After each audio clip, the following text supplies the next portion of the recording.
Hey, what's up, y'all? Welcome back. I am Van, and we are all the LFR family. Y'all are freaking amazing. I just now checked my emails, and all I see is loyalty, loyalty, loyalty, loyalty, loyalty, loyalty, loyalty, loyalty, loyalty, loyalty, loyalty, loyalty. Y'all are, man, one day we are going to shake hands. We're going to hug. We're going to party. We're going to dance. We're going to laugh together. We might even cry together, share our stories in person. I'm believing that. Okay. All right. So we get into this video that I've seen on the internet. I'm excited to check out. This is my very first time checking it out. If you have not seen it, this is the Piers Morgan, not debate, but discussion with Andrew Tate. Andrew Tate is the gentleman that was kicked off of many platforms. And I don't know why, to be honest with you. I don't know a whole bunch about him. So this is my introduction into Andrew Tate. And it's also probably my second or my third Piers Morgan video. So we're about to check this out together. If you have not seen it, please stay and check it out with me. I promise not to talk too much. I will give my commentary, but I can't promise not to talk too much. Sometimes I don't know what I might hear, you know what I mean? But also, if you have seen it already, still hang out with us, all right? Y'all are dope. And I already know y'all gonna be there for a brother. Thank you so much. And if you have not checked out hatsforsale.com, make sure you do and put in LFR 10 for 10% off and free shipping all across America. If you do decide to purchase something, I am wearing the Welfare Boy hoodie. I know, I'll tell you about it. It's not a socialist hoodie. All right. This is my story and this is my street. And this is my picture of me and my brothers on here in our neighborhood, my school I went to, and everything is in the head of the baby. So it's just a lot going on with it. Anyway, I'm done talking. Let's go check this out. Let's get it. Well, joining me now is Andrew Tate, whose videos have been viewed billions of times online, but he's been banned from pretty much every mainstream social media platform, including Twitter. Andrew Tate, welcome back to Piers Morgan Uncensored.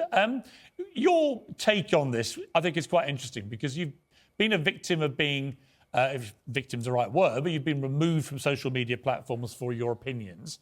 Elon Musk has dedicated himself, he says, to restoring free speech. Do you think that's going to include you, for example? I don't think it matters if it includes me or not. I think what's important is that free speech is the #1 weapon against absolute tyranny.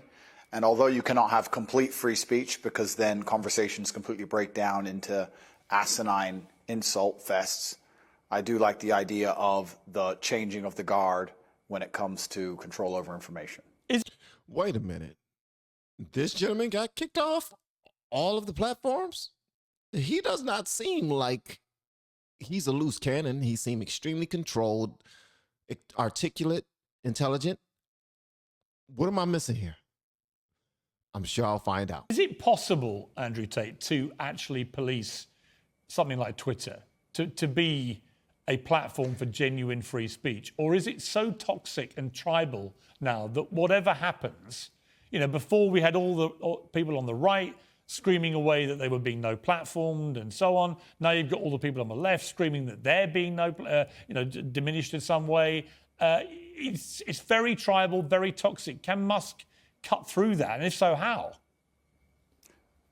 Yeah, it's going to be extremely difficult. There's always going to be one group of people who are extremely unhappy, but I think that anybody who's perspicacious enough to understand the truth of what's been going on in the world recently will know that the left and their narratives have certainly been protected for a very long time. And the universe has swings and balances, and God often restores balance to the universe, and perhaps it might swing the other way for a while. I truthfully am a person who believes that all points of view are extremely important, because as soon as you block points of view, you have absolute tyranny. He's fair. What am I missing? He's fair. He's making reasonable points. He understands that, you know, everyone can't have what they want at all times. He understands how the pendulum swings. He understands that the left had control of media for a long time, now is swinging toward conservatism, because you know, when you're liberal, that's what life is, being loose and just enjoying yourself. Hollywood, we're playing roles. Oh, we're accepting of everything, and regardless of morals and integrity, we support that. And if you say anything about it, regardless if it's offensive or not, we're going to take offense, because my friend is what you stand against, regardless of what your parents and your grandparents and your great-grandparents taught you and your forefathers taught you. We don't care. We don't care. So that's where it's swinging back and forth. This dude seemed like come on, what's the deal? I don't know. Why was he kicked off the platforms? Please, if you have any information, let me know in the comments. And in a way, it's sort of self-defeating, isn't it? Because you carried on getting huge attention. It was interesting to me that when you came on the show, for example, we've had, I think, nearly 6 million people have viewed the whole interview that we did, which is a huge number of people, certainly far higher than watched it on conventional television. So you have a whole world out there online which operates away from social media platforms. I think his headphones must have gotten jacked up, and he is working on that there. So there's that. Okay, here we go. Yeah, I've been very, very successful in spite of them, but not many people can do that. I'm in a pretty unique position, but I think that everybody needs a voice to a degree, and social media platforms are now the most important platforms on the planet. They control information, and they influence real-world decisions, and they influence people's perception of reality. The last few years of COVID have been a perfect example of what happens when you censor one side of the argument and you only allow one point of view to be purported by the matrix in and of itself, and that's how you end up in tyrannical situations. I think you were just discussing that, Piers. Now, when it came to the whole COVID situation, I think people were highly protective because of both health, people who were involved that were financially benefiting from what was going on, which was a great deal. Politics was huge in it all. So if too much noise was going against the powers that be, then of course the powers that be will drop the hammer down and make certain moves so that the loudest of us, who are going against the grain, so to speak, are silenced, quieted. All right. So I think that had a lot to do with why a lot of people were being hushed, demonetized, receiving strikes and guidelines, community guidelines, warnings and whatnot. So, wow, this gentleman is intelligent, man. I don't get it. I don't get it. I really don't get it, guys. Yeah, and I think that's a perfectly valid point. You know, people have quite rightly held me to task over some of the positions I took during the COVID pandemic, notably when the scientists said as a definitive fact that you couldn't transmit the virus if you had the vaccine. It turned out that wasn't true. And I based my observations on that supposed fact and said, right, well, in that case, if you refuse to be vaccinated, you shouldn't get the same rights as people who've been vaccinated. If it's true that if you're unjabbed, you can pass it on. It turned out, actually, there's not much difference whether you've been vaccinated or not. And at that point, I changed my mind. But I felt that there were a lot of people who were being deplatformed from Twitter at the time for questioning the validity of scientific statements, and they would then be a complete U-turn. So I do think it was a very interesting period, actually, for testing what free speech means. It was actually worse than that.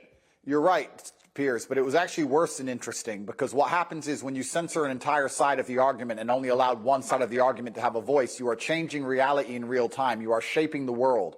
The only reason that scam continued as long as it did, and the only reason people didn't get to see their own parents get buried, and the only reason people sat and missed cancer appointments because they were scared of the common cold, was because they were censoring anybody who said anything contrary to the purported version of events that the mainstream media decided they want the entire world to swallow. It's beyond simply interesting, and it's beyond simply funny or coincidental. Yeah, I mean, I will challenge you on one thing. It's not the common cold, right? COVID-19 has killed 6.6 million people.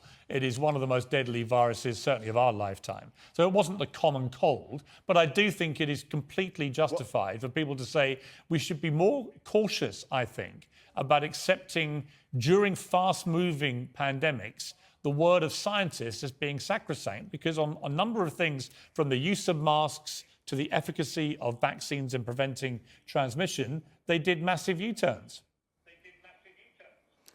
I've read enough history books to know that the people who do the censoring are never the good guys. And they've been censoring a lot of arguments for a very long time in the name of good. They are weaponizing virtue, and it's always in the name of tyranny. Anybody who is out here trying to silence an entire side of an argument on any subject, whether it's COVID-19, immigration, anything else, they are the evil people who are out for absolute mind control of the populace. And they should be feared. I certainly agree. You know what? This is really, I'm really appreciating the conversation, because although they have their disagreements and their differences on, you know, not even whole entire subjects, they look at things from a different point of view. Obviously, one is a rock star and one is from journalism. So, you know what I mean? Not rock star as far as playing the instrument, but rock star as far as the way he lives his life and communicates and how he moves. You know what I mean? So with that said, they're going to see things a lot differently, and they're not going to be as forgiving or as understanding as someone whose job is in journalism is to at least approach each subject matter or each person you're speaking to with a certain level, a certain degree of understanding. Even if you disagree with them, you have to approach them with a certain level of objectivity.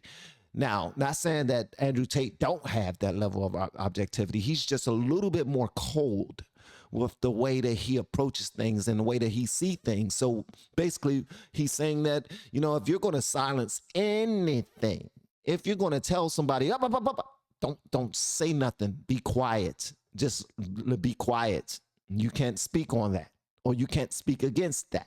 All right. If you speak against that, or you speak for this person, say you speaking for, let's say Trump, you're speaking for Trump, because there's a lot of people in the black community. If you speak for Trump, you are quieted. You are silenced. That's why I wasn't checking out Candace Owens for a long time, and I didn't know anything about her, because in my mind, she was the black girl that represented Trump. And from what I heard, the word on the streets was, we don't listen to her. We don't watch her. So I didn't listen to her and I didn't watch her. Yeah, essentially, I was a puppet, allowing what was going on in pop culture and in my environment to control my moves. But then I was like, you know what? Screw that. I'm gonna find out for myself, and that's a big thanks to my daughter and my son for that. But anyway, back to them. I'm enjoying this conversation because the back and forth it seemed like they're on an equal playing field. I like this. This is dope. I agree that I think the healthiest thing for any democracy is for all views to be aired and debated. We seem to have lost the ability to debate. You know, when I interviewed you, yeah, we had a few fractious moments, but actually, I thought it was a pretty spirited debate between people who perhaps had, you know, preconceived views of each other. And I've got no problem interviewing you now about these, because I think you have an interesting take on this stuff. And that's the key to life. When you reach that level of adolescence in your mindset where you can't handle any point of view that is contrary to your own, then you're truly a broken person. And that's what the internet is purporting. It's very interesting you said about Twitter being tribal. There's a large contingent of people on Twitter who simply cannot handle reading an opinion which differs from their own. And that is a degree of immaturity that we do not need adults to be functioning with in the modern world. I agree. If you were Elon Musk, this idea of charging $8 now a month, whatever it is, to access the blue tick premium Twitter account, would you do that? Would you pay the extra? I think that social media companies for a very long time have lived in an absolute fantasy where they've printed money from thin air by charging people for pixels. And they grew into these large conglomerates with too many staff sitting around doing nothing, having coffee breaks. And Elon Musk is a businessman. He's walked into the office and he's firing a bunch of people who are messing around doing nothing. And he wants his business to make money, as it absolutely should. And how he decides that happens is his prerogative. And also, well, I'm gonna let him finish first. I don't see why we should sit and accept that a website needs 200,000 people sitting around discussing in long meetings, sitting on beanbags about policy of human rights of some garbage, when he's come along and said, no, I'm a businessman. We're going to charge for our service. We're going to reduce the number of staff, and we're going to be a functional, coherent company, as they should be. And it's his prerogative to do it, as he's bought the company. I think he can do whatever he wants. Yeah. And also, I mean, I like to add to that, and I'm just going to just take that back just a little bit, because I like to add to the fact that there are people out there who are already monetizing over the blue check, and they have absolutely nothing to do with these platforms. So basically what I'm saying is there are people who will reach out to you via your DMs or your email, and they will let you know that if you pay me $1,500, $1,000, I can get you that blue check. Why would you pay me for that? Because psychologically, if you have a blue check beside your name,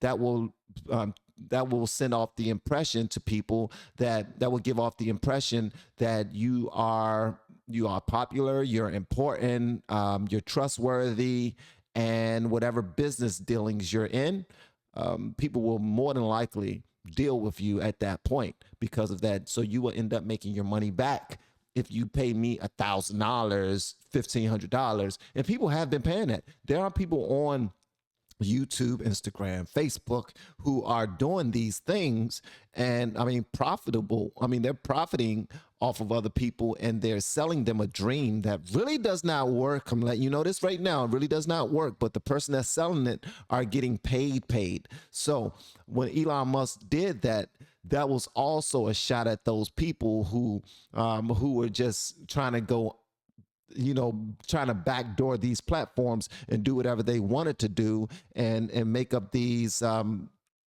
false claims that if you had this blue check after paying me $1,000, then you will get your money back immediately because now you're verified.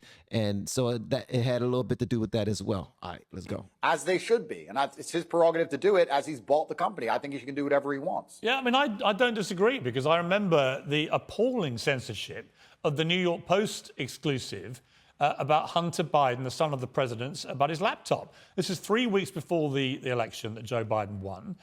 He was heading, to a possible victory, but it was tight.